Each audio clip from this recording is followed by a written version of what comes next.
ធ្លាប់តែឃើញវីដេអូហើយនឹងរូបភាពតាមអ៊ីនធឺណិតតែឥឡូវបានមកដល់ផ្ទាល់បណ្ដឹងថាស្អាតមែនតើអ្នកគេមិនស្គាល់ Fern Cafe នៅខេត្តសៀមរាបអ្នកទាំងអស់គ្នាឲ្យពេលទៅដល់មានអារម្មណ៍ថាស្រស់ស្រាយមែនតើព្រោះកន្លែងគេរៀបចំមកជាឡើងស្អាតហ្មងសម្រាប់បងប្អូនដែលគាត់ចូលចិត្តថតរូបនៅកន្លែងនេះគឺអត់ខកបំណងទេជ្រុងណាក៏អាចថតបានដែរ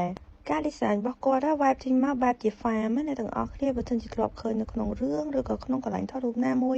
ឥឡូវនៅខ្មែរក៏មានដែរបែបរបស់គេគឺចេញមកធម្មជាតិស្រស់ស្រាយហ្មងតែវិទេសភាពនៅនឹងស្អាតតែអ្នកទាំងអស់គ្នា drink របស់គាត់ក៏ឆ្ងាញ់ដែរខ្ញុំបានសាកជាមួយនឹង matcha ប៉ុន្តែអត់បានថតវីដេអូឬរូបភាពអីទេអ្នកទាំងអស់គ្នាព្រោះសម្បូរ enjoy ជាមួយនឹងទេសភាពពេកអូយអ្នកនេះសម័យមើលពេលដែលខ្ញុំទៅដល់ហ្នឹងមេភ្លឹងអាឡំហើយជាមួយនឹងអាប់ដែលគាត់ដាក់អញ្ចឹងទៀតតែប្រយាយពីថាតិចស្រួលមែនតើនិយាយទៅមកកន្លែងហ្នឹងអីខ្ញុំចង់ឃើញជាងគេគឺជាមហ្នឹងហើយអ្នកទាំងអស់គ្នាពេលខ្ញុំមកដល់គេគេងអស់លេងហើយខ្ញុំឆ្ងល់មួយទៀតអាកសែងគេហុំនៅកហ្នឹងអាហ្នឹងគេហុំតាមថ្ងៃមែនព្រោះខ្ញុំទៅថ្ងៃអាទិត្យឲ្យគេពាក់ពណ៌ក្រហមគេមានទាទៀត